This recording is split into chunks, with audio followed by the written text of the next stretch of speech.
All right, so this is our first devlog cast. We're Chashu Entertainment. We've been making games, what, for since 2013, is it? A Probably million years. I a think little longer technically than the that. start of the studio was like 2016-ish, but yeah. Well, that was our first release. That was the release of our first game, but we started during school. We met each other in Yeah. school, um, and we have stayed together, and things have been going great. Um, so that's Chashu Entertainment. Um, so the game we're working on now is Call from the Deep. It's a like Cthulhian horror, um, like kind of like Lethal Company, but not quite. Do you want to try to take it away, Michael? Yeah, yeah. All right. I'll do my best here. It is we've kind of mentioned it in past devlogs, but I'll try to do my best to recap it. We really, really like the game Barrow Trauma. It's a 2D like play with your friends up to like 16 players, some big submarine game where you play on Europa. And we like back in the day we had this idea of like what if we kind of attempted to make that into like a use our strengths in 3D and like bring it to life in first person, like really make it feel like you're there. Um, and Call from the Deep was that the entire world is kind of set in this universe where it's think transmogrified Victorian London, where it's in an alternate universe, and it more of where the world takes place is like an alternate universe, like Siberian city, where an entire revolution has occupied this shoreline of this silver sea, and to explore its depths for its riches and its strange alien world. And like you were saying, it's very Lovecraftian. All the creatures are unknown. Its purpose is almost organic. The sea itself seems like it could be alive, and even to enter it or to like explore it in and of itself is like a monumental task for these people. But the riches are so rewarding that like an entire push an industry has been made to dive into the sea, and that's kind of where the game takes place. Is you and your friends in a multiplayer game are crewing a dive into the sea. You'll get different missions to go explore different areas and kind of more or less we're aiming for the players to be investigators in this game as they go through select missions, play with their friends. There's different difficulties, anomalies, random elements of puzzles, and a lot of shooting, a lot of scary corridors under the sea. So that kind of stuff. And I hope that was a good Yeah, generalization way of the better than game. what I did. um, so that is what we're currently working on, and we've worked on two other games in the past, which was Deputy Dangle and Sands of Aura. If you haven't seen that yet, but what do you do, Michael, in the studio specifically? Well, um, I'm gonna I'm gonna try to be as open as possible. All of us pretty much do a little bit of everything. Well, I'd say you uh, do a little bit more than most of us. but perhaps uh, I wanna be humble about it. Yeah. um, I'm trying to figure out where to start.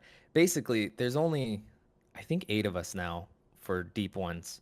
To give a little like inside look and insight about how our team operates and our little history.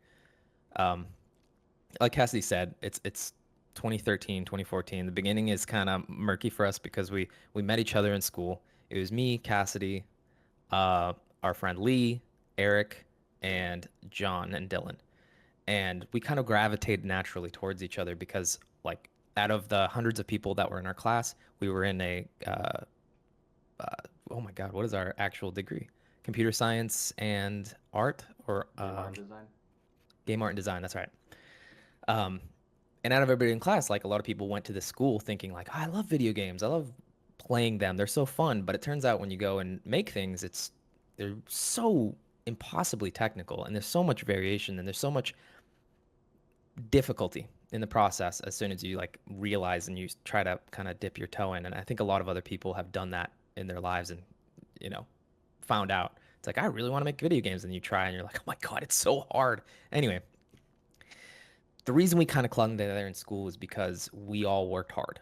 We all understood goals. We were good at communicating, and we felt like we could actually make something together. And we decided to make our first project, Deputy Dangle. And Dangle was supposed to be this kind of fun little like couple week long project in school where we make this like physics simulation game based off of a police officer that has no bones, and so you're just flip flopping around. And we're like, dude, this is actually kind of fun. And we had like interesting music tracks, and the color was cool. And back then, like things felt like raw, like everybody in the industry was exploring things. We were super new. We're basically kids. I think comparatively to the now elders of the industry, we're still pretty youthful, Yeah. or maybe novice is the right word. But we're learning. We're learning super fast, and each game is that a step in that process. And for Dangle, unfortunately and fortunately, it went super viral. We finished the game demo, like a little piece of the project. We put it out into YouTube and Steam and Greenlight just to see what happens. And it turns out not only did it go viral because PewDiePie and a bunch of other big streamers played it, it probably altogether ballooned around 100 million views. And it kind of gave this our sense of like, oh my God, wow, we can do this. We can actually find something here. Like there could be a career here for ourselves. Yep. And we went on that path, and we've kind of been on it ever since. Uh, Yeah. there's been like a rocky road. Dangle, meh, it's so. But every time we finish one of these major game like milestones, we learn like an insane degree. And every time we look back, like we were watching Dangle the other day, John was playing through it, so that we could reference it for these videos. Um, we just like, man, I wish we could have changed this or done this, and like, wow, we're so proud of this, and it's just fun to see, and it's fun Also to see how wishing much you that can grow. we could go back a Yeah, little bit and like take some of that naive mindset of just like trying things uh, more freely. You know what I mean? yeah, and to continue the story, like we finished Dangle. We went into a new game because Dangle was kind of silly, not serious. It was only supposed to be a couple weeks, and so we wanted something we could like kind of really enjoy and dive our teeth into and like care about. And that's what Sansa Aura was. Sansa Aura was originally the way we pitch games in our studio because we're such a small team of friends, pretty much. There's no like leadership position necessarily. We're just trying to make cool stuff. And so we get together and we kind of like throw out our ideas and we make game design documents and we kind of like explain them. We present them to the group, and the best one wins. The one that won was one of the ones that I designed out, and the real reason I think I won was because I had like concept art that I did myself to make it look a little more like there. I think that helped a lot. And it was about a character that's just in this little terrarium, like floating out in space, and you can farm in your terrarium, and the farm gives you stats, and that was the whole general idea. And you could like kind of teleport between these terrariums, and everybody was super on board, and we all liked the idea. But man, it turns out that's really hard to do, and we had to figure out materials to cut the glass to make it look right. We had to figure out how to like randomly generate these terrariums because we didn't want to curate all of them because we're such a small team. Um, and for some reason, we thought that would be too hard, and we decided to make it way harder by adding a sand ocean and traveling and a mechanic that we didn't really elaborate on, which was the sand ocean traveling. And then we Yep. decided to make all these extra bosses and a whole world and a story, and it exploded.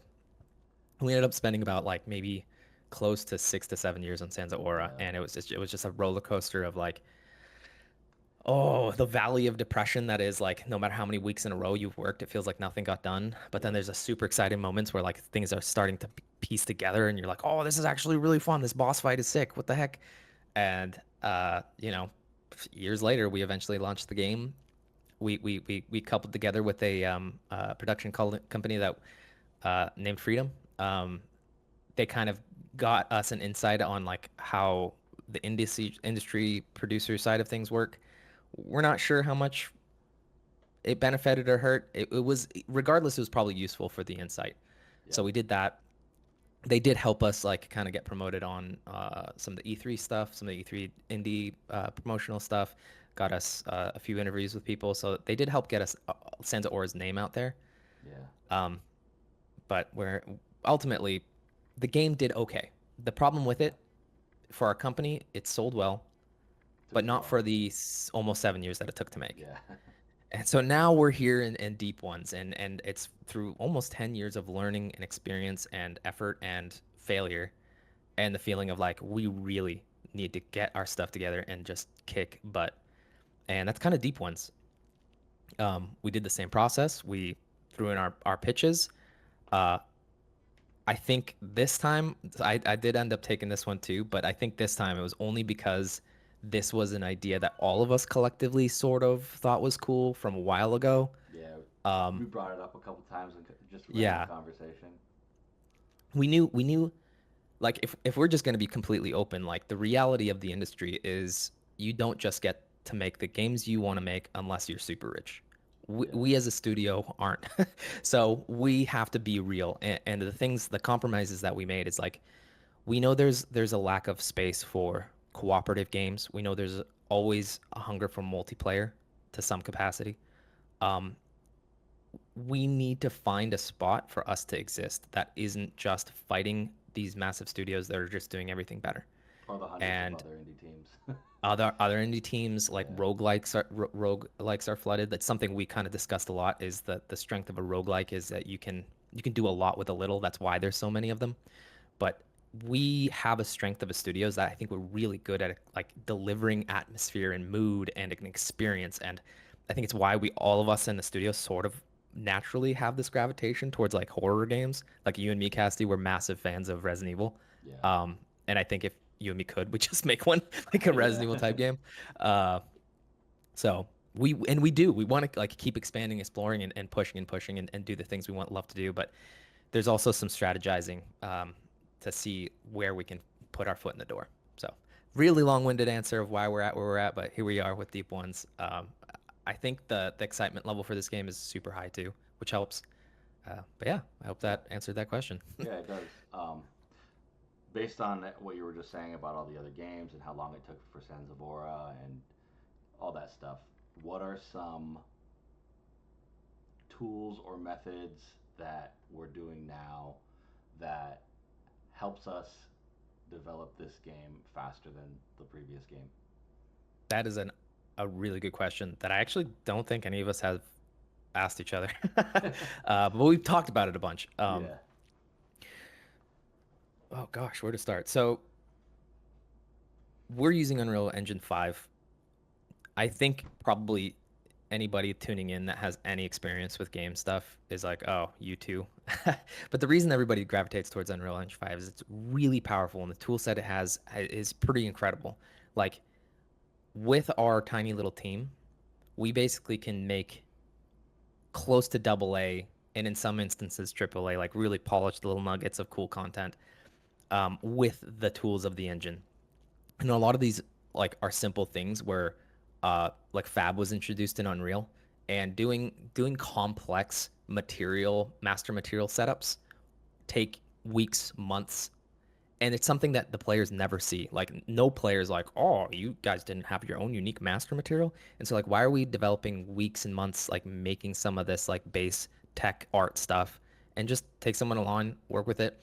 It's sped up me and our process like tremendously. I think we can pop out like levels at maybe triple, quadruple the rate that we did in Sands of Aura, and at way higher fidelity because we no longer have to worry about light maps and things like that with Lumen. You can just have dynamic lighting. We're experimenting with trying to do mega lights, was a brand new thing they have in Unreal where you can cast lights on all shadows on all your lights. People will maybe not notice the difference, but like the level of realism is very very present now, and it's something that we could never achieve without these new yeah. tools and systems. And they come with tons of drawbacks, but um, we're taking them one day at a time. One of the drawbacks I hear of a lot on the internet is that like everything from Unreal starting to look the same. How are we Yes. not looking the same? Oh man, I was trying to figure out a way how to communicate this because we've talked about this a little bit too, where we feel the same way as the community. Like specifically, me and Cassidy are probably like the main art people. Before like I was more of a project manager on Deep Ones and in Sansa Aura. I did just kind of stayed in my lane for the art directing stuff. Um, when you do art direction, we like stylized stuff.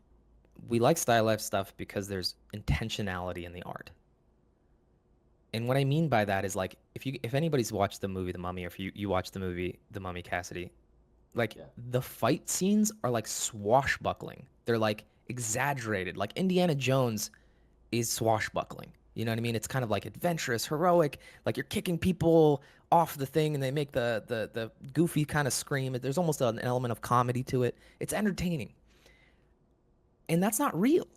It's stylized, but it's done by real actors in real life. You know what I mean? Yeah. And so there's so many different ways to detach from the unreal style that you can do it through animations and character movement, materials like shapes, silhouettes. Like if the entire silhouettes of the ocean are like these fantastical curling crazy shapes, like that's very stylized. Like you wouldn't see that in real life. It's interesting still. And so I think there's so many avenues to escape the unreal realism, and all you have to do is just don't just download assets offline and plop them in your world and you're done. Like actually be creative. For all the developers that may be watching, what could they do to, if they did download assets off the internet, what could they do to make it more, a little bit more unique? That is a fantastic question. Never, like, more than anything that will drive uniqueness, like there's not a rule I can tell you outside of be um, intentional. Like if your intent is to create a realistic library that people have seen before because you want them to feel like this is a space on Earth, then it's fine to download that set assets on Fab and use them all and kind of like make the experience you want to make. But then it's going to be all about the experience. If you're just trying to sell the scene, like that's what you should focus on. Like I almost think people care about the experience and how the game made them feel way more than how it looked. Like people come on and be like, "Oh, all these games look the same." It doesn't matter. If you came away from that game and you felt like this was fun, this was awesome, it really at the end doesn't matter. I think for us, you and me, like we care about like a specific style, we yearn for it, and so we're trying to deliver an experience and target a specific style. But if you're just a different developer and you're trying to do your own thing and there's this goal and this vision in mind and you want to sell it and fab assets get you there, that's fine too. I think go for it. I don't even Yeah, think it's necessarily bad. yeah, I agree. Um, so you wear a lot of hats. Many of us wear Yes, yeah. many Sorry. hats. Yeah. What's your favorite hat, and what's your favorite part of it? Like, what's your favorite thing to do, really? That's a good question. Lighting. I think I've Lighting. I've I never I remember you and me, Cassie, we had this class in school. Uh I think we were in the same class. It was like a photo school, and they had us do like a little scene with characters. They had us do like a scene with like a car moving around on a spline. Do you remember Oh that? yeah, I do Where we remember had that. to animate it? Yeah, yeah, yeah. The teacher wasn't And there. It was like a new teacher or something. yeah, Yeah. that's right. That's right. That's right.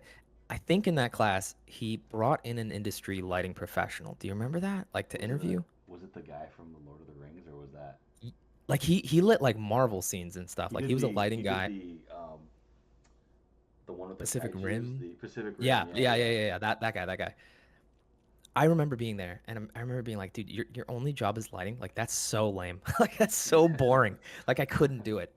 Um, and then as we kind of like went through Sans Aura, I realized that what makes a game look good, what makes reality look good, is literally like our ability to perceive the world visually is only with light.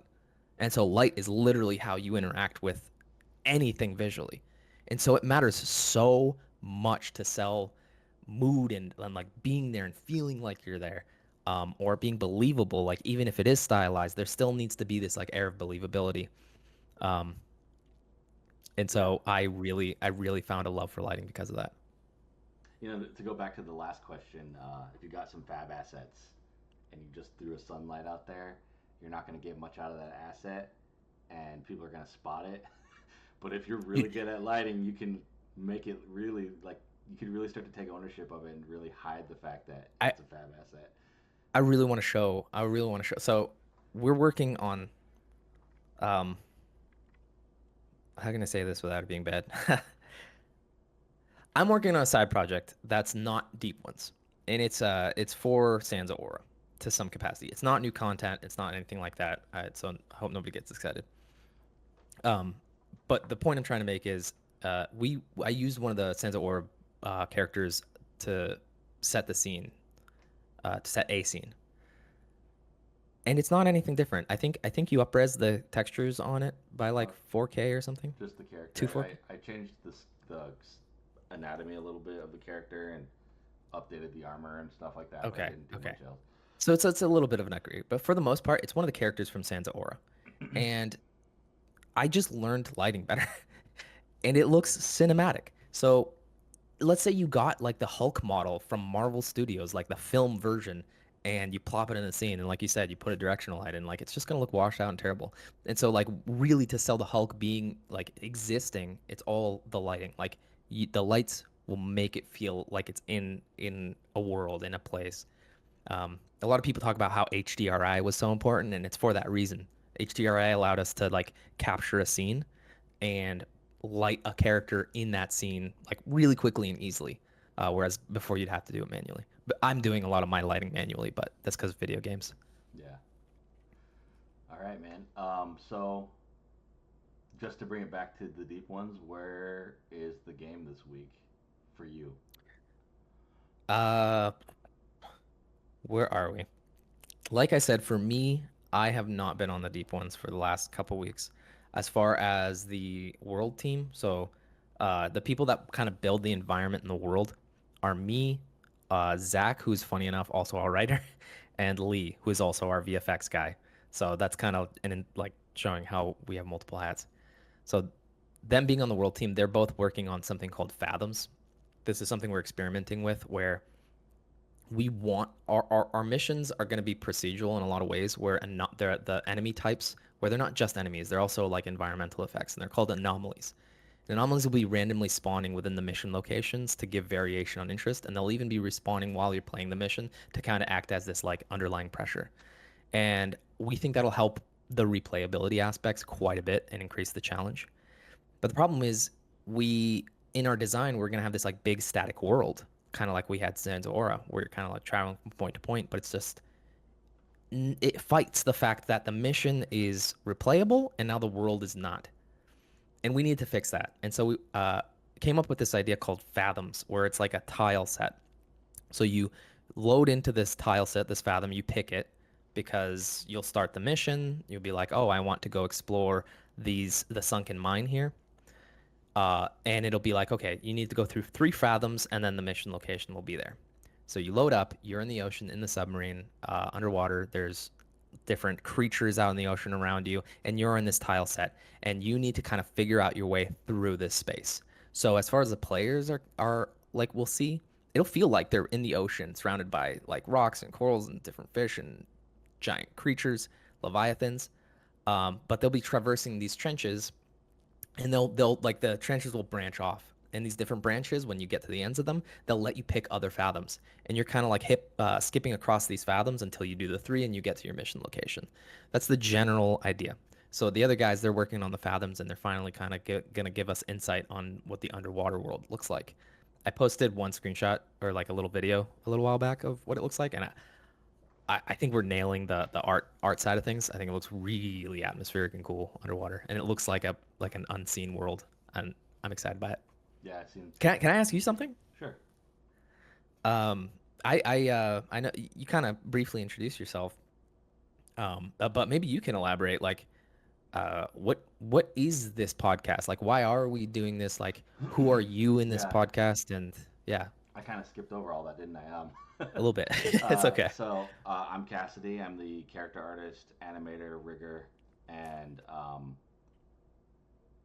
the podcast, the devlog cast, what I like to call it, is just a way for us to kind of, for the team itself to kind of be able to watch these and know where we're at each week, and also to like show our community that we're still working on the game, and that we just so that you guys know where we are at the game in the game, and just to get a closer look as to who we are, so that we're not just background devs on Discord or something answering questions. But we are real human beings, and we just want to let you guys know how we're doing and what we're doing in the current game. I Yeah, don't know if that that's a answers the good. question That good was that enough. was well said. Yeah, no, it did, it did. It basically like, why are we here and what are we doing? Yeah, and And it's also a way of hopefully promoting the game a little bit. We're yeah, not the best at social media. We're not social media people at all, like none of us. So we're just really trying to reach out and see what works for us, and hopefully this goes well. We're gonna do an interview of everybody in the team, and see how that does, and if it does well, we'll keep doing it. Yeah, we didn't talk about this, but um, we want you to feel like there's a presence here. Like I noticed the other day I was on YouTube or something and I clicked a video or someone shared one and like it's all these AI voices. It's not even real people speaking over the YouTube video. And it feels Yeah, so yeah, like detached to personal. And I think another thing, like whether we talk about it or not, it like this is that we kind of want it to be like, all right, there's no bullshit here. Here's where we are. There's no curtain. Like we're trying to figure this stuff out. And if you guys are like, you guys are doing this way wrong. Like this is dumb. yeah. Please tell Like us. you guys should do this thing. And I'm like we're open ears. We need help. We're trying to figure this stuff out. It's been a while. If we're doing something obviously wrong, yeah, let us know. Yeah. Um, that being said, uh, I want to say we talked about school a couple times. If you want to be a Oh game yeah. developer, don't go to school. Uh, don't spend money. Don't spend a ton of money on Dude, true facts.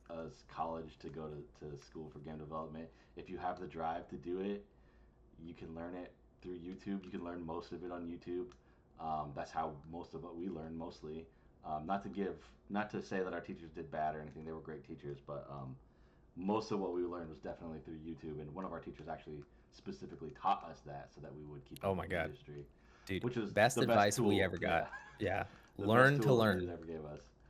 Yeah. Um, but if you don't have the drive, and then you probably don't have the drive for this kind of work either. So like, just save your money. You know what I mean? Go So into something useful. yeah. Be a doctor. No, I'm just kidding. um, We're gonna rant a lot, I think, yeah, but but we it's need it. okay. We need our outlet. Yeah. So yeah, that's this is Michael, and I'm Cassidy, and we'll see you guys next week. Thanks. Peace.